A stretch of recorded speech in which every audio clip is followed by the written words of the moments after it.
Mira, me había traído esto de la prehistoria, pero bueno, lo cuento otro día.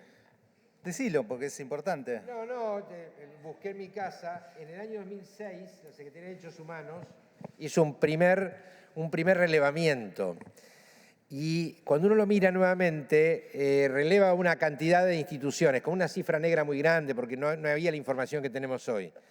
Así todo, con una cifra negra, duplicaba y más que duplicaba la cantidad de pibes que hoy están en instituciones.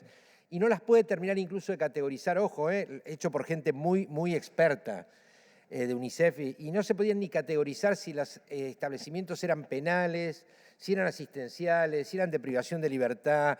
Es decir, bueno, era la minoridad en su todavía desprestigiada, pero todavía con vitalidad, e instituciones. Hoy nosotros trabajamos con instituciones que tienen funciones específicas. Acá están estos chicos que están esperando retornar con sus familias de origen. Acá hay pibes que están con una imputación penal. Bueno, el que conoce este material se llama Privado de Libertad. Si lo googlean van a ver, porque es una buena foto de cómo estábamos en el 2006, en lo que podía llegar una muy buena investigación sobre lo que sabíamos, y cuando lo podamos cotejar con este vamos a ver que pese a que todos entendemos que debiéramos estar mucho mejor, en 15 años de la ley vamos a ver que ha habido muchos cambios y muchos cambios positivos. Bueno, Mariano, te dejo.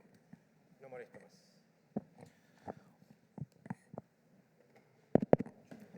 Hola, muy buenas tardes a todos y a todas. Legisladores nacionales, muchas gracias por la invitación. Como decía Gabriel, fue un trabajo colectivo que nos empeñamos con los compañeros y compañeras de la Subsecretaría de Derechos, de la dirección en particular, de la Dirección Nacional de Promoción y Protección, que la dirige, digamos, la licenciada Nayanahan, Ezequiel Trigo, Analía Cabriada y Sabrina Gerosa de la Subsecretaría, a todos ellos que representan además colectivos de trabajadores, muchísimas gracias, porque nos emprendimos con, como dice Gabriel, en una tarea que nos costó mucho y que estamos arribando a puerto. Tenemos una presentación. Esto es un recorte, digamos, de la publicación, porque si no sería muy larga. Y estando atentos, digamos, a los tiempos, hicimos un recorte. Todavía no tenemos la publicación en sí.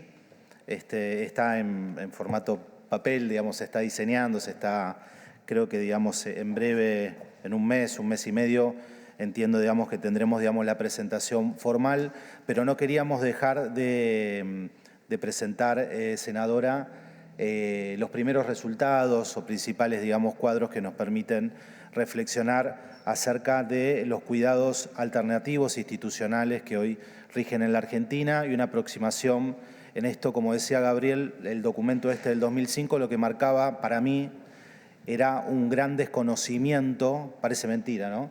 Pero era un gran desconocimiento acerca de los niños y niñas sin cuidados parentales, y esto, digamos, que avanza un poco más, es los estándares de calidad de cuidado que tienen todos ellos y ellas. ¿Por qué digo un gran desconocimiento? Que fuimos, digamos, avanzando, porque no se sabía y porque las provincias no habían, digamos, la capital federal, el ámbito nacional era, digamos, la capital federal, entonces no había ni siquiera un nomenclador común para hablar de los mismos temas. Siempre digo, por ejemplo, un término tan común en nuestras áreas como acogimiento familiar, en una provincia indicaba una cosa y en la de al lado otra, entonces uno quería saber, bueno, ¿cuántos chicos sin cuidados parentales hay?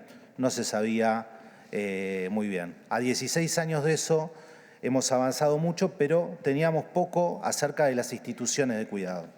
Bueno, sin más, porque es un tema que nos apasiona, podemos hablar todo el día de esto bueno, vamos, no me quiero poner soy de contar anécdotas, entonces no. Sigamos, bueno, esta es la introducción. Trabajamos el censo con todas las provincias. Obviamente, digamos, el objetivo de la CENAF es tratar de conseguir información que nos permita afinar el lápiz y tratar de desconstruir ideas, imaginarios que hay acerca de estos temas y tratar de tener una información científica validada, homologada por todo el mundo, que nos permita mejorar las políticas públicas para los chicos y chicas sin cuidados parentales. Y esto, como todas las cosas que hacemos nosotros, no podría ser de otra manera, tiene un acuerdo del Consejo Federal, que fue en la reunión, en la sesión 42 del año 2022, nos propusimos la Nación y los órganos de protección de derechos de las provincias en repasar esto. Yo voy rápido porque hay un montón de placas, entonces.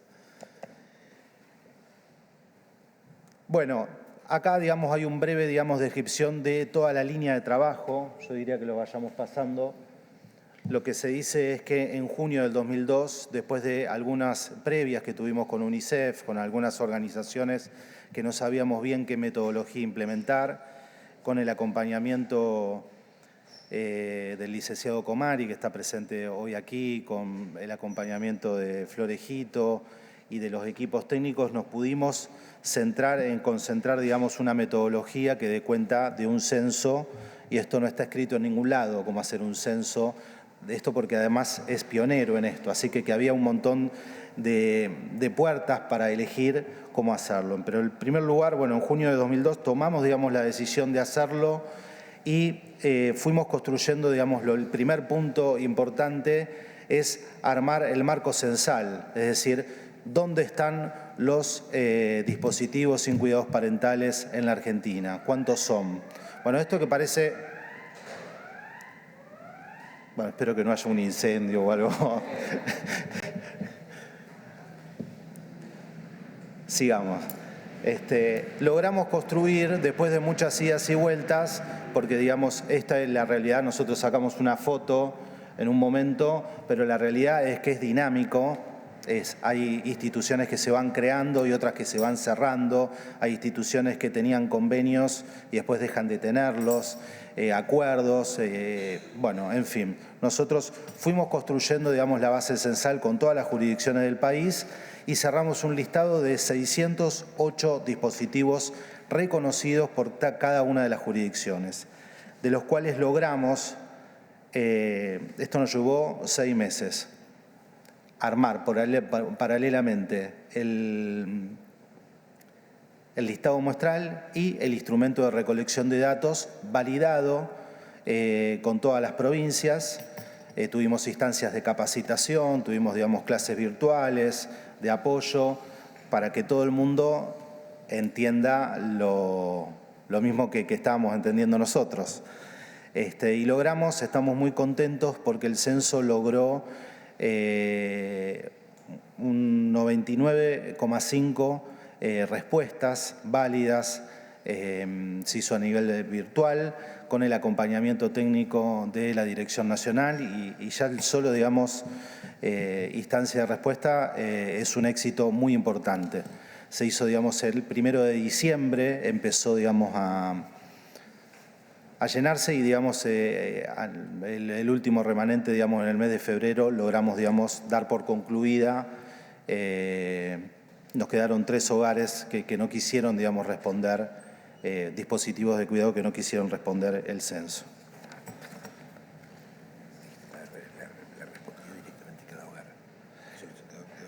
No, acá Gabriel me dice algo que ya da por descontado. Es importante esto de que, porque nosotros tenemos otros instrumentos de recolección de datos, por ejemplo el de niños sin cuidados parentales, que los que, digamos, nos dan los datos son las autoridades o los equipos técnicos de cada provincia. El censo fue un link que se dio a cada responsable de cada hogar, tanto público como privado, de organizaciones. Es un censo que tuvo, yo no me quería poner, pero, digamos, esto tiene como antecedente la iniciativa UNAR. Nosotros en marco de la pandemia mandamos, digamos, unas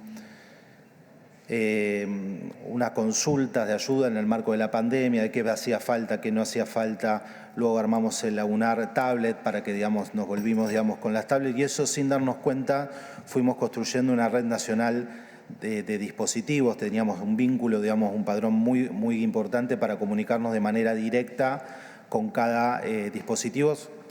con una inmensa mayoría de ellos, esto, digamos, requirió otro trabajo más porque la idea era hacer un censo y lo logramos. Lo que dice Gabriel es muy importante porque cada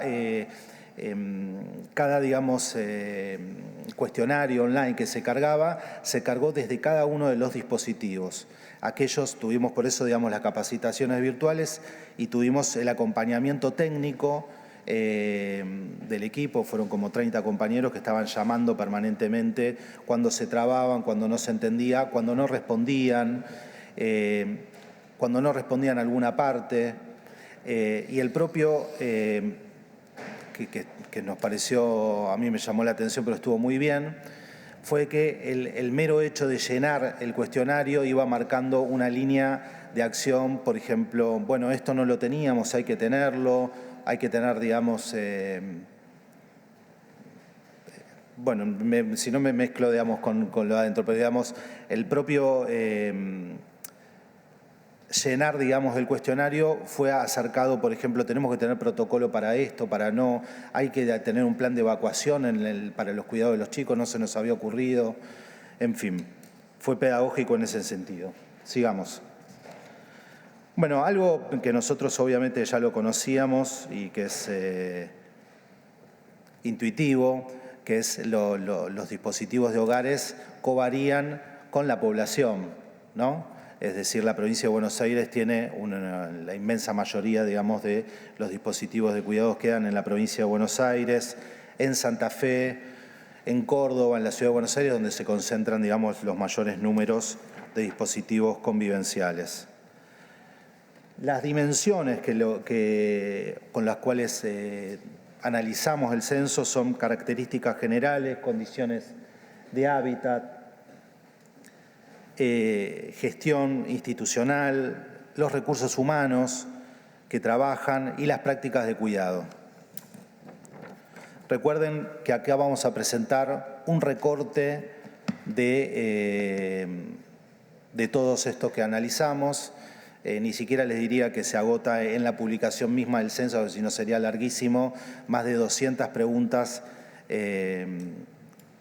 bueno, que son un montón. Acá hay un recorte y en la publicación va a haber un recorte un poco más grande, pero se profundizó mucho con respecto, digamos, a esto. Bueno, la primera placa, como verán, tiene la caracterización de cómo o cuál es la dependencia, si es pública, si son de organizaciones no gubernamentales, y se plantea que más de la mitad, el 52%, son de dispositivos públicos, el 42% son de organismos privados o no gubernamentales con convenio, y hay un 5% que son sin convenio, que plantearon que no tenían convenio. Acá, digamos, ven en el segundo cuadro, pensé que Gabriel ya me estaba diciendo que era un minuto, ¿no? No. Esta disposición por región, en donde, digamos, la región NEA plantea un signo de pregunta importante porque hay un 30% de los hogares que no tienen convenio o que manifiestan no tener convenio formal con los organismos de protección de derechos. Recuerden que los organismos de protección de derechos convalidaron, digamos, esta lista. Es decir, hay organizaciones que dicen que trabajan con el organismo, o el organismo dice que trabajan pero que no tienen convenio con el organismo, y muestra un nivel de informalidad a tener en cuenta. Es decir, por más que son, digamos, de breves, en zona NEA son un poco más. En segundo lugar, y esto, digamos, que tiene que ver con la historicidad de los llamados orfanatos, cómo se fue cambiando la morfología de los dispositivos convivenciales, vemos que hoy una más. No, está bien. Vimos, digamos, una de las preguntas claves era las capacidad de alojamiento que tenían.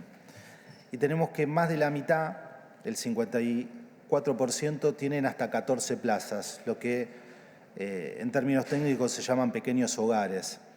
Pasamos de los mega institutos de antaño a que, digamos, la categoría modal sea de pequeños hogares. Y si uno, digamos, suma hasta 30 niños te da aproximadamente la inmensa mayoría de todos los dispositivos del país. Sin embargo, queda un 8,6% de los dispositivos con más de 30 niños, en donde la individualidad de cada pibe es más difícil de lograr, ¿no? Esto es por eso que se plantea, digamos, lo de pequeños hogares o no. Como siempre, digamos, tenemos el cuadro, digamos, en la distribución regional.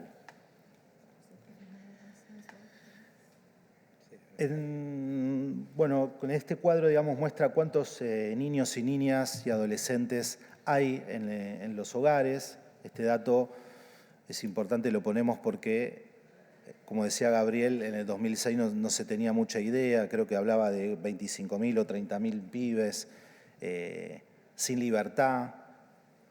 Y ahora, digamos, este número de 9.000, 8.000, 9.000 pibes sin cuidados parentales es un número que nosotros vamos homologando en un montón de estudios, con lo cual tenemos bastante certeza de que ese es el universo de los niños sin cuidados parentales en cuidados alternativos residenciales.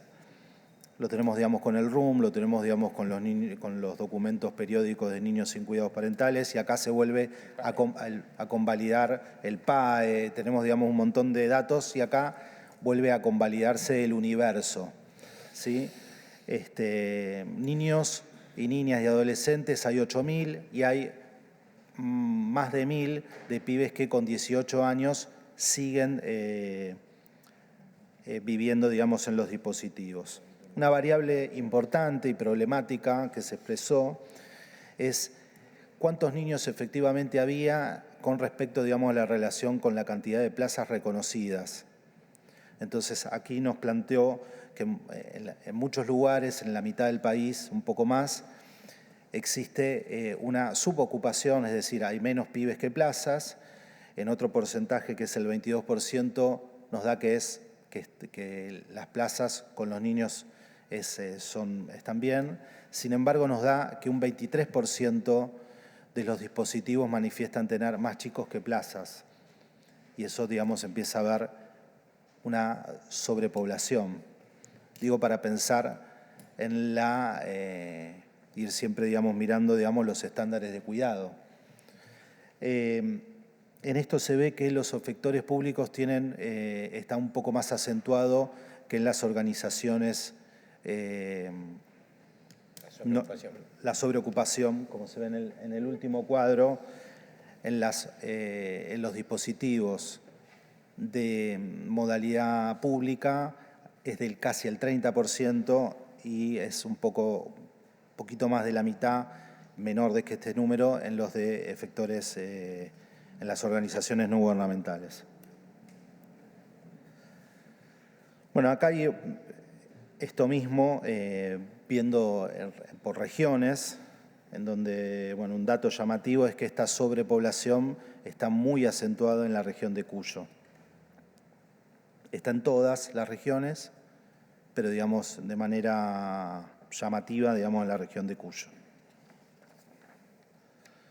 Otro dato para caracterizar a los dispositivos hogares convivenciales es la presencia en el 60% de al menos un niño con discapacidad. Estos son todos temas que nosotros que visitamos, como muchas cosas del censo que nosotros visitamos, uno va advirtiendo cosas, pero son las cosas que le parecen a uno, a Gabriel, a Alejandra, a los compañeros y compañeras que vamos. Lo que sirve, digamos, este tipo, digamos, de estudios es empezar a puntualizarlas, cuantificarlas y dimensionarlas. Bueno, como les decía, en casi el 60% de los hogares hay al menos un niño con alguna discapacidad. En el tipo de gestión, como se ve en el siguiente cuadro, se empiezan a ver otras modalidades que también nos separan de la idea de orfanatos. Acuérdense de hogares, en principio, en su inmensa mayoría más bien pequeños o medianos. Acá lo que dice es que reciben en el 70% de los hogares a grupos de hermanos, que no hacen ninguna exclusión por género en el 60% de los lugares, que aceptan población con discapacidad, manifestaron que aceptan el 45%, sin embargo el 60% plantea que dicen que los admiten, es decir, que frente, digamos, a la necesidad hay una predisposición, digamos, de que entren y no de exclusión, en fin. Otra, digamos, característica es dónde están los dispositivos. Los dispositivos tienen, digamos, medios de transporte, están accesibles aunque llueva, están cerca de centros educativos, de centros de salud, de centros recreativos, que van, digamos, dando un lugar de no aislamiento de los dispositivos en sí. Algo que les decía recién con respecto, digamos, a disposiciones de seguridad, muchos plantearon que no sabían que tenían que tener, porque nadie se los había contado. Esto, por ejemplo, de planos de evacuación, como hay, ¿no? Pero, por ejemplo, las cosas más obvias, sí, la inmensa mayoría dijo que tenían un botiquín, matafuegos, planes de emergencia ya menos, puertas de emergencia ya bastante menos, en fin. Acá hay con respecto, digamos, a condiciones del entorno y hábitat, se plantearon un montón de cosas. Nosotros con el equipo destacamos esta. Si bien el 60% de los dispositivos planteó de que tienen al menos un niño con discapacidad, el 80% manifestó que no tiene baños adaptados. Bueno, empiezan a aparecer, digamos, como líneas de acción muy claras para la política pública, para orientar, digamos, la política pública. Que haya, digamos, niños, sin saber exactamente cuál es la discapacidad, empieza a aparecer, digamos, de que ya no es tan raro en un hogar de niños que haya niños discapacitados. Sin embargo, la inmensa mayoría plantea de que no tiene condiciones o, por ejemplo, no tiene baños adaptados para recibirlos. Los reciben, pero ahí hay un tema, digamos, que a nosotros nos orienta en la inversión de nuestros presupuestos, por ejemplo. Hay uno, ¿no?, en particular, digamos, que aceptaba solo niños discapacitados, pero en general es que aceptan niños con alguna patología y no son instituciones exclusivas, ¿no? Por ejemplo, esto de que marcan, está la incorporación en el 70% de los discapacitados, es del 70% un grupo de hermanos, ya va a dar cuenta de periodos, digamos, de edades más amplias, que tiene que ver más bien a adaptarse a los chicos que los chicos a las reglas de una institución, por ejemplo. Y en ese sentido, te digo una aseveración mía personal, es la incorporación de los chicos discapacitados. Hay algo que dicen los curas villeros con los que trabajamos muchos, que es aceptar la vida como viene. Ellos también tienen dispositivos. Y si bien, y en donde se ve un poco más claro, esto igual la pregunta me saca como el recorrido, te digo lo que pienso yo, no la CENAF, que tiene que ver, por ejemplo, la pregunta que decía, aceptamos por norma el 45% de chicos discapacitados, sin embargo, los que admiten que tienen al menos uno son muchos más. Y eso implica de no ponerse tan rígidos en la incorporación de los pibes como vienen, privilegiando otras variables, por ejemplo, grupos de hermanos. Sigamos.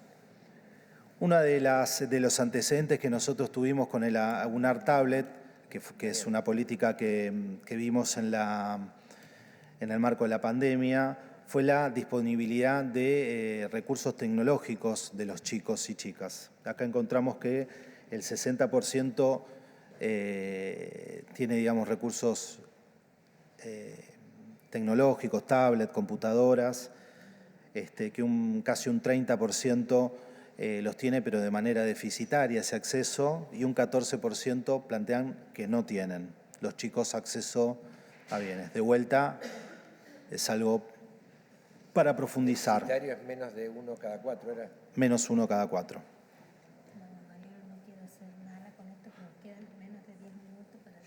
Bueno,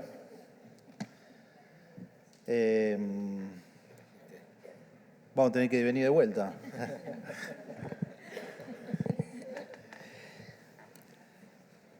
Se plantean, bueno, vamos pasando, digamos, no. Lo que se plantea es, hay un montón de variables de esto que nos acercan, como les decía, más a un conocimiento más acabado. Ahí tenemos, por ejemplo, casi el 90% tiene un proyecto institucional. Sigamos, como se ven, hay protocolos de acción para muchísimas variables. Sin embargo, en donde hay menos es para el reclamo de niños y niñas. Hay un 80%. Los cuadros, esto se los digo como sociólogos, depende cómo se miran los datos, ¿no? Yo le puedo decir que hay un protocolo y para sintetizar, digamos. Nosotros vemos es cómo se miran los cuadros y en dónde, digamos, está el punto. Si yo les digo de que una encuesta, ahora que estamos en periodo electoral, los términos admitidos vieron que dicen un 95% de confianza. Eso significa que una cada 20 está errada. Por ejemplo, para probar una vacuna, sería imposible que alguien, digamos, el Ministerio de Salud apruebe, digamos, una vacuna con el 95% de confianza, porque significa de que hay una persona cada 20 que por ahí se enferma con esa. En esto nosotros demostramos un cambio de morfología muy grande de los grandes institutos de menores, de la minoridad. Vamos pasando, pero hay, digamos, muchísima información que dan cuenta de esto, que es que la inmensa mayoría de los pibes estudian en la comunidad, se curan en la comunidad, es decir, de que este libro que bien trae Gabriel, de los de privado de libertad, hoy no tendría correlato con la realidad. Estos chicos, digamos, están insertos en la comunidad. Sin embargo, hay porcentajes críticos menores de un 5, de un 3, de un 2, de un 10, que hablan, digamos, de muchísimos desafíos para nosotros, para la política pública y los organismos de protección de derechos, de prácticas de cuidado a avanzar y mucho, porque esos porcentajes que involucran de vuelta al 3, al 4, al 5, al 10%, son pibes y pibas concretos, con una historia, digamos, muy jodida por detrás, que merecen, digamos, prácticas de cuidado más robustas. Lo puedo plantear del otro lado también, es que estamos logrando de que haya prácticas de cuidado razonables, con un montón de variables que se empiezan a imponer de manera masiva, que esto es, digamos, lo que ve el censo, ¿no? Bueno, por ejemplo. Bueno, está bien. Elegile vos la placa que te interese, Sabri. No sé, por ejemplo, les pongo una, digamos, para ver cómo son supervisados, ¿no? Esto es muy importante para nosotros. Bueno, hay muchos dispositivos que son supervisados una vez por semana. Ahora hay algunos que no fueron supervisados en el año. Bueno, esto nosotros ahí vemos que hay un 30% de los dispositivos que no tienen, digamos, una supervisión adecuada. ¿Adecuado? ¿Mínimo cada 3 meses? Nosotros consideramos, bueno, fue un debate en el. Sí. No, 2 minutos nos dicen acá, pero eso da. Adecuado fue un debate en nuestro equipo, pero lo que planteamos es que algo que no se supervisa, que tiene, digamos, niños y niñas, una mínimo cada 3 meses, ya es medio flojo, y si no te voy a ver durante un año es muy deficitario. ¿Cómo se ha capacitado el personal? Ahí tenemos, digamos, mucho para avanzar. Hay una caracterización de los recursos humanos por primera vez, de las personas que cuidan, quiénes son. Es un ámbito también muy feminizado, digamos, la inmensa mayoría son mujeres. Formación, edades, de tipo de contrato. Tipo de contratos. Cómo son recibidos los chicos, si tienen, digamos, un plan de restitución de derechos, si este plan de derechos, de restitución de derechos se genera, digamos, dentro del dispositivo o no. Bueno, hay mucho, digamos, para cortar, pero como conclusión les podría decir es esto, de que que los dispositivos convivenciales ya no son, como se planteaba antes, un lugar ni de encierro, y poco respetuoso de los derechos de los niños, sino que todo lo contrario. Sin embargo, hay déficit para la política pública para atender y mucho. Fue muy educado, digamos. Muy bien. Bueno, habrá una segunda. Sí. Habrá una segunda. Pasa que para este tipo de cosas necesitamos una pantalla más grande. Sí. Porque si no, de allá atrás... Vamos a pedir el